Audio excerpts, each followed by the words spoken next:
Les chiffres que nous avons à fin août sont disparates puisque au niveau du tourisme c'est plutôt bien dans la mesure où 58% des hébergeurs, des restaurateurs, des prestataires de loisirs étaient satisfaits ou très satisfaits à fin juillet, 68% à fin août. Donc je pense que ce sera un bon cru cette année, vu que les Français sont revenus en masse dans nos territoires. C'est vrai qu'il y a moins d'étrangers.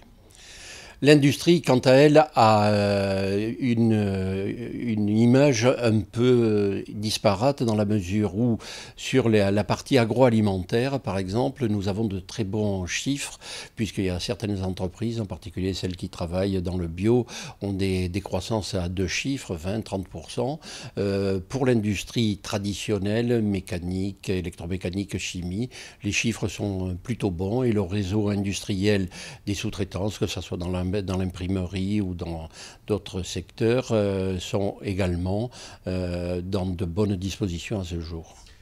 Alors le commerce, comme vous le savez, vit des périodes difficiles, le commerce de proximité en particulier, sous les effets conjugués de la crise, sous les effets conjugués de la pénétration d'Internet dans cette activité-là. Ceci dit, sur la période des soldes, le bassin alésien s'est plutôt bien sorti du jeu parce que je crois que dans l'ex-Languedoc-Roussillon, il n'y a que deux bassins qui ont eu un commerce qui est sorti de la moyenne. C'était le bassin alésien et je crois Montpellier également.